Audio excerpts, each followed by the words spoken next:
ये illustration on करा दिया, इलस्ट्रेशन 2 देखेंगे, दिख रहा है?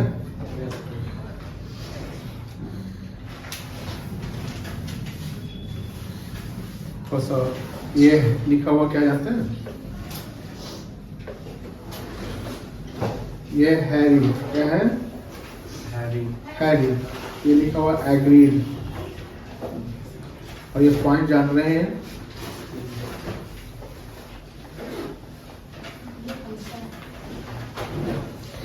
देखो इसमें भी जो सवाल जो इलस्ट्रेशन 2 जो है ये भी बिना डीट पे है, तो हम लोग पास इसको प्रैक्टिस करेंगे, ठीक है?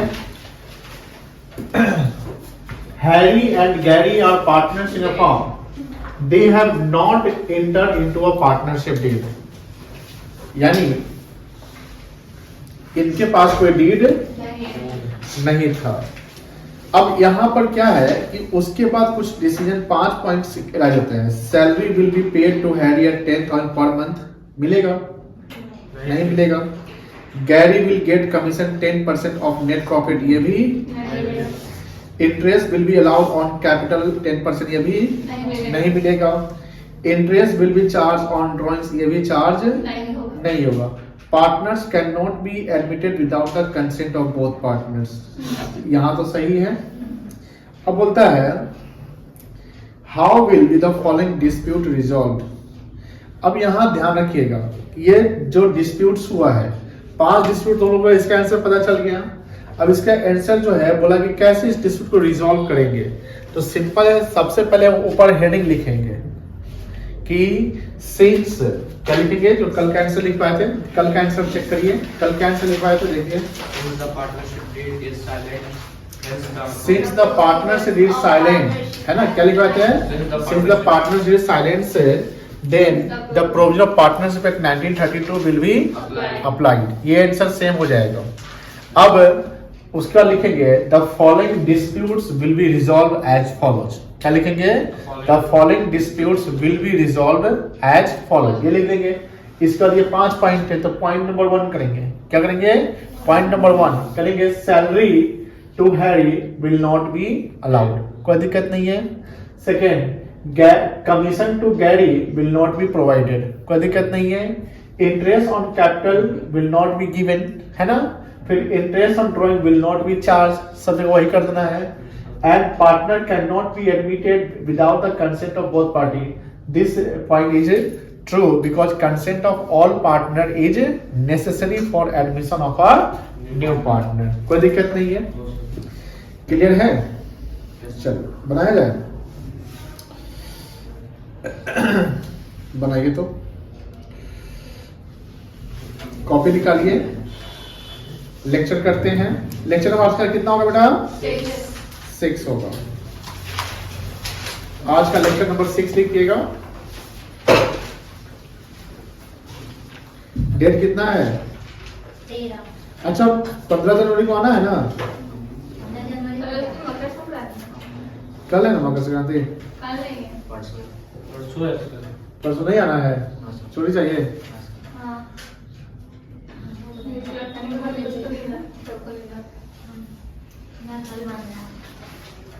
कल ही तो है मैं। अच्छा पहले देखिए, लिखिए सॉल्यूशन। वो कुछ करना थोड़ी होता है।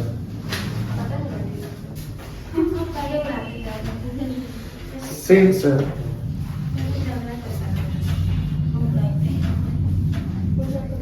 the partnership deed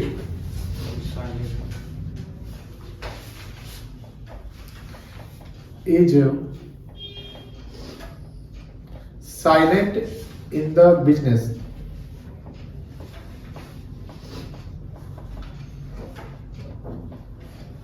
hence the provision of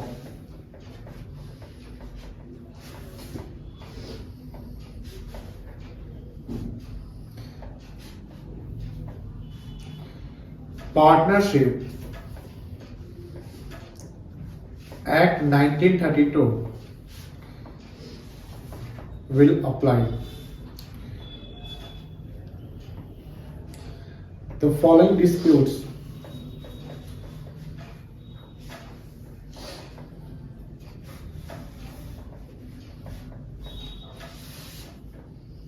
will be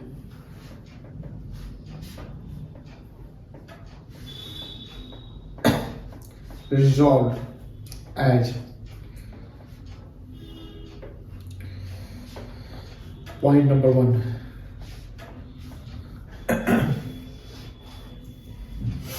क्या था पहला? सैलरी था ना? किसका? हैरी का।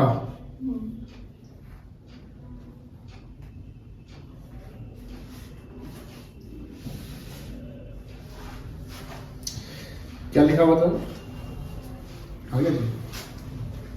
हाँ, सैलरी टू हैरी है ना, तो नहीं मिलेगा, लिखिए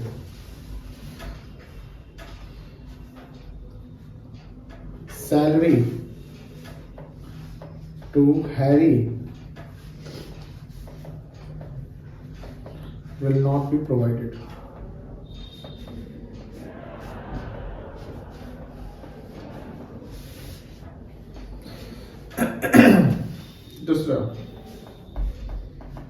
दूसरा क्या था? कमीशन। तो गैरी को था ना?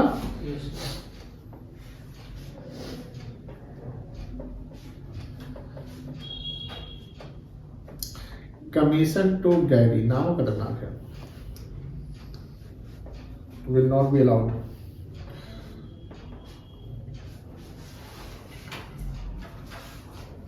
चलिए विल बी नॉट, एक मिनट, जो पहला में जो विल भी लिखा हुआ है ना, विल नॉट भी लिखना, ठीक है? हम भी बोले थे वही, लेकिन बी लिखा गया था हमसे। Commission to Gary will not be allowed.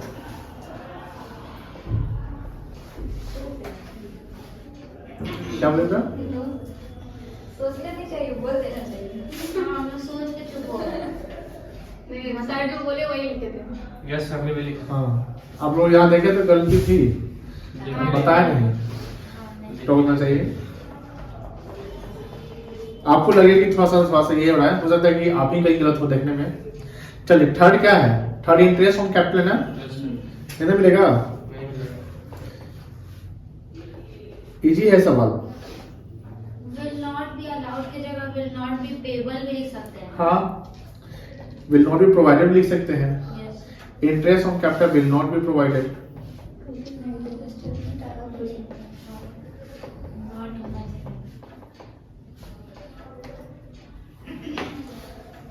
चौथा इंटरेस्ट ऑन ड्राइंग था ना, क्या लिखेंगे? Interest on drawings. यहां पर क्या लिखेंगे? विल नॉट बी अलाउड, क्या? Will not be charge, charge.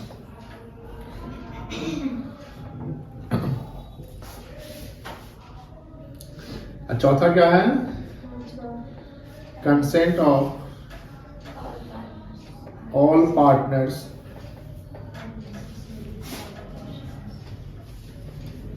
are necessary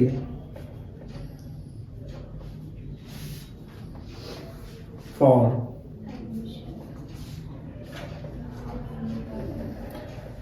admission of a new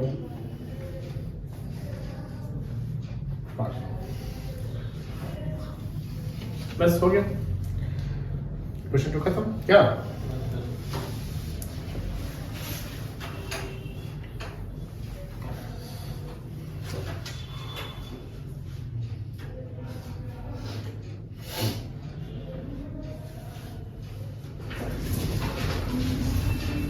fail हो रही है ना?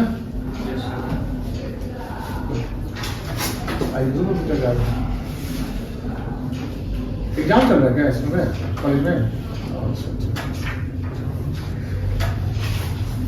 मेरे पार्टनर का भी चल रहा है क्या? चलिए हो गया, खाता है।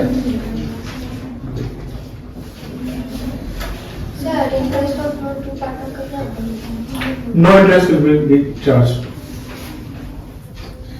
एक क्वेश्चन देखते हैं, ठीक है?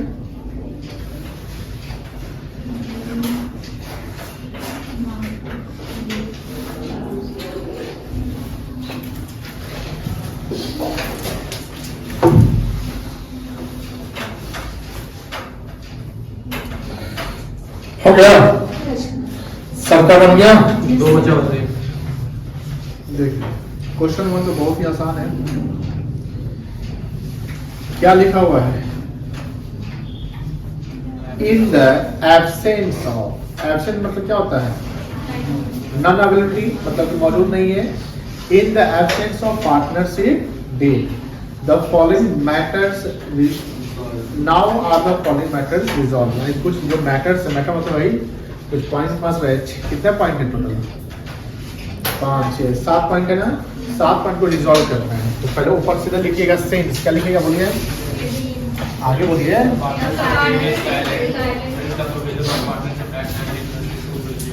हाँ, and the following matter will be resolve as follow. फिर क्या लिखेंगे? The following matter will be resolve as follow. ये 7 पॉइंट है तो ए नंबर लिखेंगे। अब ए में क्या है? सैलरी क्या लिखेंगे भाई? सैलरी विल, ठीक है। Interest of partners capital will not clear है। interest of partners loan will be provided at the rate of 6% per annum. Profit, dinner profit, the profits equally among the partners. Interest of partners loan will not be question 2 और 3 अभी करेंगे, मतलब लिखेंगे नहीं। Class में हम सब point by partner कौन सा?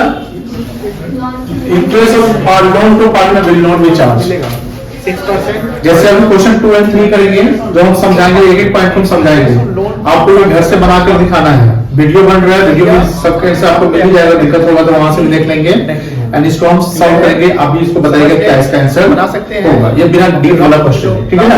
तो बिना डीप वाले में पार्टनरशिप एक्ट का कॉन्सेप्ट याद रखना है। इसका आंसर चलिए तो हो गया बेटा, हो गया। क्वेश्चन 2 क्या है बेटा? देखिए क्वेश्चन 2 समझिए।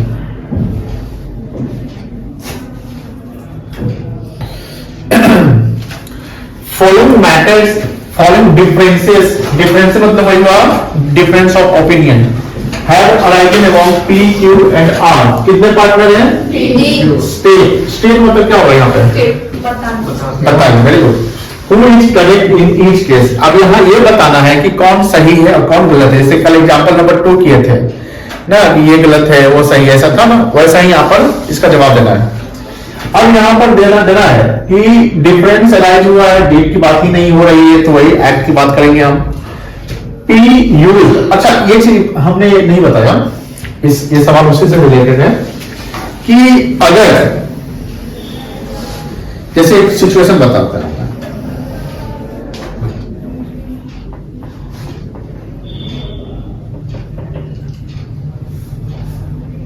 जवाब देंगे आप लोग। जैसे मान लो यहां पर कोई पार्टनर है, मान लीजिए यहां पर आस्था है और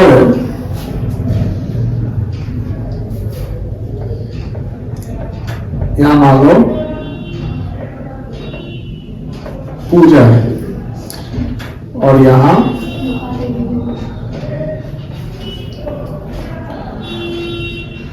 सर्वर है। अब तीनों जो है एक फॉर्म में पार्टनर है। ध्यान से बड़ा इंटरेस्टिंग पॉइंट है। मान लीजिए फॉर्म है, अब फॉर्म है तो किसी का फॉर्म है, मान लीजिए ब्यूटी पार्लर है। पार्लर का स्पेलिंग क्या होता है? यही ना होता है। अब इन तीनों का अपना इन्वेस्टमेंट है, मान लो कि 10 लाख रुपए लगाए हुए पार्लर में। 10 लाख का पार्लर हो सकता है ना, अच्छा से हो जाएगा 10 लाख, ठीक है ना। अब आस्था क्या करती है, ध्यान सुनिएगा। आस्था क्या करती है, फर्म से 1 लाख रुपया निकाल लेती है। कौन निकाली? और ये जो आस्था 1 लाख रुपया लेकर निकाल के शेयर मार्केट में शेयर खरीद लेती है। शेयर मार्केट में क्या कर रही? शेयर खरीद ली। कुछ समय बाद आस्था क्या करती है, वो शेयर को जो बाई की थी उसको क्या करती है? सेल कर देती है। अब सेल करेगी तो प्रॉफिट वेट कमा लेगी, मान लो सेल करती है और उस पर वो प्रॉफिट कमा लेती है। 30,000 रुपया। तो आस्था 1 लाख का शेयर खरीदी, जब बेचेगी तो शेयर मार्केट से टोटल पैसा 1,30,000 मिलेगा। कितना मिलेगा? 1 लाख। जिसमें 1 लाख उसका इन्वेस्टमेंट वैल्यू है, 30,000 क्या है? प्रॉफिट है। अब आस्था क्या करती है, ये जो 1 लाख रुपया निकाली थी, बोलते कि धरो अपना पैसा 1 लाख लौटा लेती है। बहुत तेज बन रही है। और 30,000 जो प्रॉफिट बनाई है वो अपना पॉकेट में रख लेती है। जितना ली है उतना हम दे दिए। अब यहां बात यह है कि 30,000 जो प्रॉफिट है, तो अब यहां पूजा और सोदा को पता चलता है कि आस्था जो है प्रॉफिट बनाई है, ये पैसा किससे बिलोंग करता है। अब ये पैसा 1 लाख रुपया किससे बिलोंग करता है? आस्था से बिलोंग करता है कि फॉर्म से? बिलोंगिंग टू फॉर्म, यानी फॉर्म का पैसा है ना, फॉर्म का प्रॉपर्टी है ना। अब फॉर्म के प्रॉपर्टी का पर्सनली कैसे यूज कर सकते हैं? फॉर्म के लिए यूज होना चाहिए। तो पूजा एंड शोभा बोलती है कि देख आस्था, तुम तेज मत बन। पूजा एंड शोभा बोलती है कि देखो, हम चाहते हैं कि जो तुम प्रॉफिट कमाई है 30,000,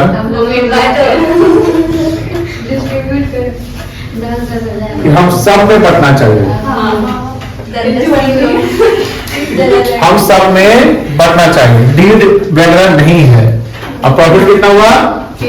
तो 16 आस्था 16 पूजा बोलते कि 10,000 तीनों बांट देते हैं। अब बोलते आस्था 1,00,000 दे दिए, हम तो अपना कमाए, रिस्क लेके चले थे ना। क्या लेके चले थे? Risk is better than regret. Risk is better than regret. इसका मतलब क्या हुआ? पछतावे से अच्छा है थोड़ा रिस्क लेकर चलो। जैसे पैसा कमा रहे हैं लेकिन बैंक में एफडी करके रख रहे हैं। अब मान लो एफडी पे हमको 5-6% इंटरेस्ट मिलता है और इन्फ्लेशन रेट मान लो 7% है। इन्फ्लेशन मतलब होता है महंगाई दर, समझिए ध्यान से। ये थोड़ा अलग से कॉन्सेप्ट इसके अलावा है। अब कोई भी चीज 7% से महंगा हो रहा है, मतलब कि आज जो आप चीज खरीद रहे हो अगले साल वही 7 रुपया ज्यादा होगा, 7% ज्यादा होगा। मतलब 100 रुपया का सामान 107 में मिलेगा। ठीक है।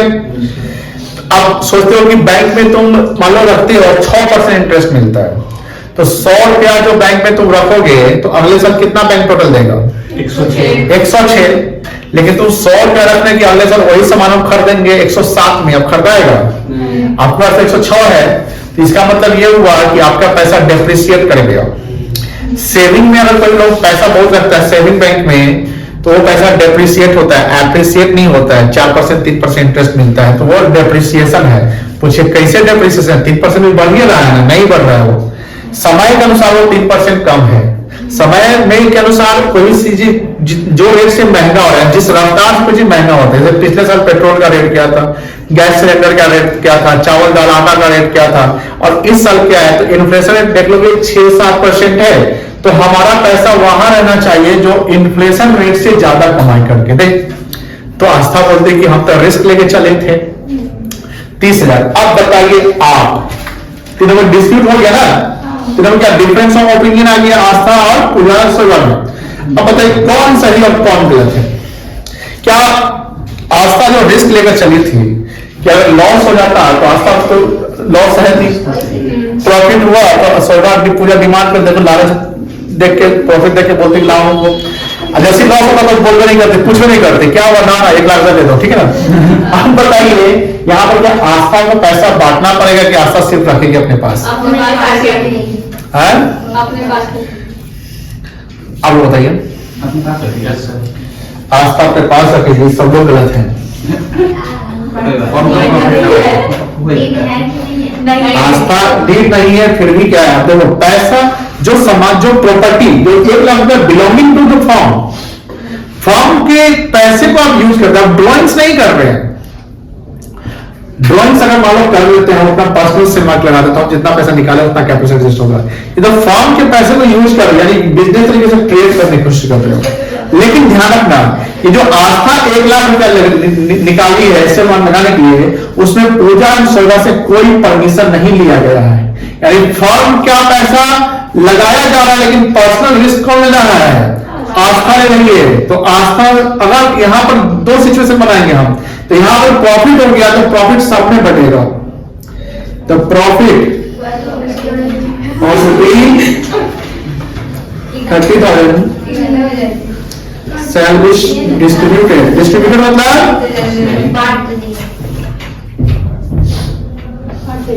among all partners। ये समझ गए? अब देखो पूजा क्या करती है, पूजा देखे देखे हम थोड़ा सा दिमाग लगाते पूजा भी यहां से 1 लाख रुपए निकाल लेती है, कॉपी कर रही है, और आस्था के देखे देखे ये भी पैसा कहां लगा देती है, शेयर मार्केट जाती है। और शेयर मार्केट जाती है मतलब शेयर मार्केट क्या है, शेयर मार्केट हमसे प्रॉफिट ही हो जाएगा तो नहीं होता है, लॉस हो सकता है। मान लो कि इस पूजा को 15,000 का लॉस हो गया, तो पूजा जब सामान, सॉरी सुनो ध्यान से, जब पूजा शेयर बेचेगी तो कितना पैसा मिलेगा, 85। शेयर वैल्यू हो जाएगा 85,000, 75 नहीं, कितना जाएगा 85, 1 लाख माइनस लॉस 15,000 तो 50,000। अब आस्था और शोभा चुप है ना, हम बोलना नहीं करेंगे। वो कितना ली थी, 1 लाख ली थी, तो पूजा बोलेगी लो 85,000 प्रॉफिट होगा तो मैं मानती, लॉस और 100 हो। शोभा और आस्था बोलती है, शोभा तो ज्यादा तेज है, शोभा और आस्था बोलती है कि लॉस हम क्लियर नहीं करेंगे। तुम फॉर्म से पूछ के पैसा ली थी, हमसे पूछी थी, पार्टनर से पूछी थी, अब पूजा का मुंह बंद करे तो करे क्या। तो पूजा वाली देखो आस्था का केस है, याद है आस्था का केस में क्या था, ये जब आस्था को प्रॉफिट हुआ तो तुम लोग बोले कि पैसा फर्म का है, प्रॉफिट है तो दो बांटो, जब यही पैसा तो फर्म में क्या है हमने यूज किया, लॉस हो गया तो तुम सब सहो ना भाई। अब यहाँ बताइए, अब आपका यहाँ सवाल क्या, सॉरी मेरा सवाल क्या होगा, क्या पूजा क्या लॉस अकेले सहेगी कि सब में सब में बांटना पड़ेगा लॉस, प्रॉफिट सब बांटा, यहाँ भी गलत हो गया। लॉस अगर हुआ और पैसा पर्सनली बिलोंग फर्म का करते किसी के बिना रजामंदी से आप यूज करें। पूजा जो पैसा 1 लाख रुपए निकाली है, क्या आस्था और शोभा से बात डिस्कशन हुआ, तो आस्था शोभा को पता ही नहीं कि पैसा वो क्या कर रही है, पता ही नहीं है। तो फर्म का पैसा लेकिन फर्म के लिए काम नहीं हुआ है, या पूजा फिर पर्सनल रिस्क लेके चल गई। याद देखो पर्सनली अगर पैसा फर्म से निकाल कर आप बिजनेस करते हैं, कोई चीज करते हैं, वहां पर लॉस हो जाता है तो लॉस सिर्फ आपको सहना पड़ेगा, लॉस सिर्फ आपको सहना पड़ेगा, लेकिन प्रॉफिट हो गया तो सब में बढ़ेगा। मालूम नहीं चला लेकिन प्रॉफिट हुआ, क्या मालूम नहीं चला लेकिन हाँ, तो आपको हाँ ये गोल मान हो सकता है। आस्था 1 लाख रुपया निकालेगी, बोलेगी हमको नानी का तबियत खराब देना उसमें या ये कर सकती है कि हमको पर्सनल यूज का एडवाइस कर सकती है, कर सकती, कोई इशू नहीं है। हम 1 लाख निकाले 1 लाख दे देंगे, उसका कुछ होगा। लेकिन हाँ अगर पता चल गया कि आपने 1 लाख रुपया क्या किया, मान लीजिए कि 1 लाख रुपया आप बैंक से निकाले, ठीक है ना, आपके बैंक में पैसा गया, तो बैंक में गया तो उसका एंट्री होगा, रिकॉर्ड होगा, आपके यहाँ इनकम टैक्स का छापा या कुछ का पता क्या एविडेंस देखता है, कैश का ट्रांजेक्शन करते हैं कोई एविडेंस नहीं है, अकाउंट होता है तो हो गया। अब 1 लाख रुपया बच्चे के साथ बैंक में आपके चला गया, वो पैसा 1 लाख रुपया फिर कहीं डीमेट अकाउंट में, शेयर खरीदने के लिए आपके पास क्या होना चाहिए, डीमेट अकाउंट। अब 1 लाख रुपया जैसे ही निकला वो डीमेट अकाउंट में चला गया, तो पूजा छोड़ा बोलेगी ना देखो तुम पैसा कहाँ लाई, 1 लाख रुपया कहाँ चला गया, डीमेट में चला गया, कहाँ गया, डीमेट में गया। जब डीमेट में गया तो उसका सेल कर रहे प्रॉफिट बुक किया तो प्रॉफिट देना पड़ेगा। तो यहाँ पॉइंट समझ गए, loss of rupees 15,000 shall only bought by, bought मतलब क्या होता है, सहना, by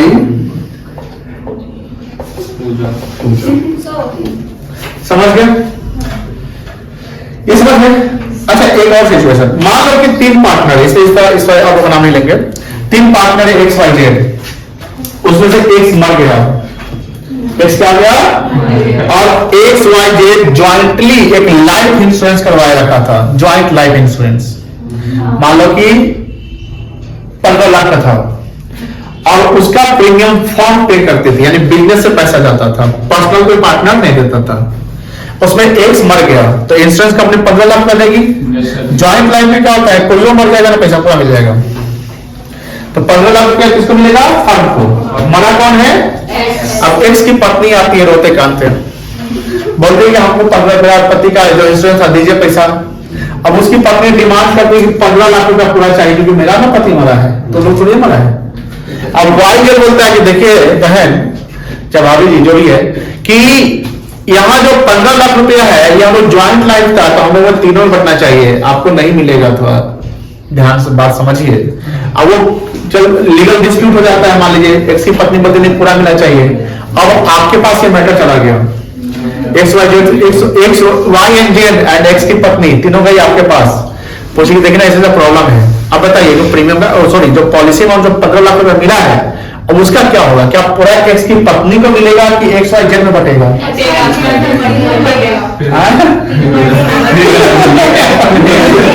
अभी डरे ही नहीं बोल रहा कि बोलिए क्या होगा, इक्वली बटेगा, सब में बटेगा, सब में बटेगा।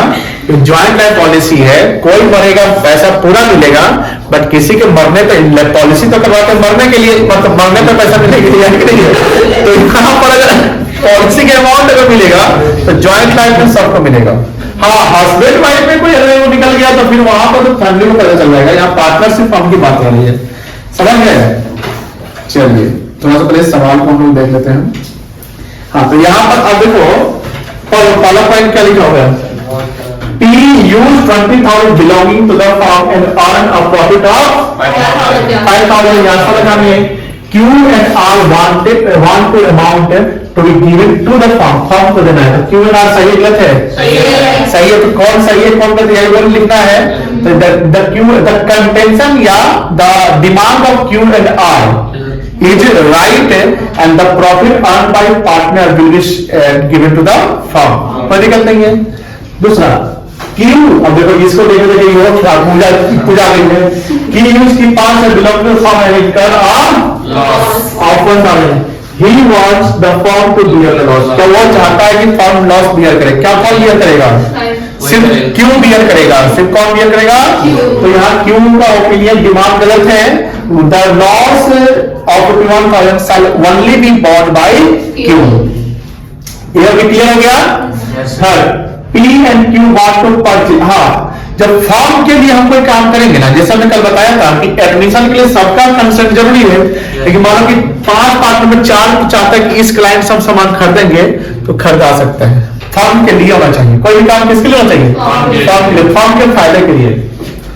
P and Q want to purchase goods, goods मतलब from A limited, R does not agree. अब बताइए कौन सही है? P और Q सही है, खरीदाएगा बशर्ते कि ये जो इसका कोई रिलेटिव ना हो। मान लो रिलेटिव है तो रिलेटिव से हम खरीद नहीं सकते हैं, क्या खरीद सकते हैं, लेकिन मार्केट प्राइस से ज्यादा नहीं पे करना पड़ेगा।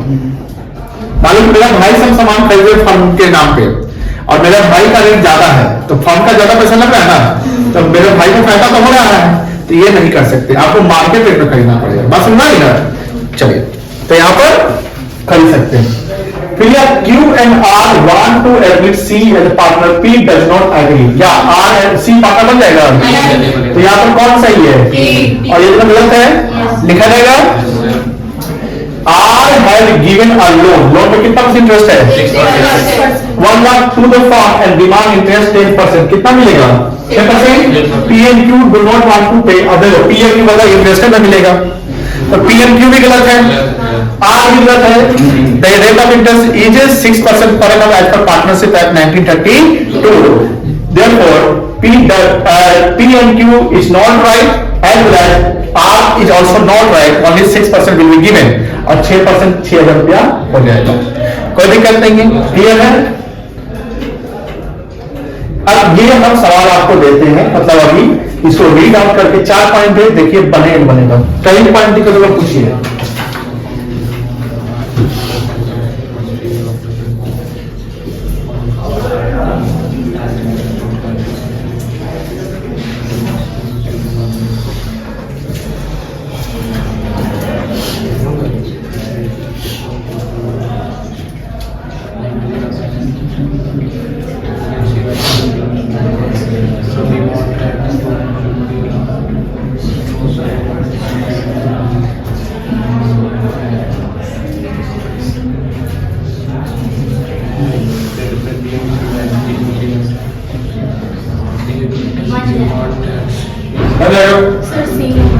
सी पॉइंट, चलो सी पॉइंट क्या है कि बच्चों का सी पॉइंट दिक्कत है।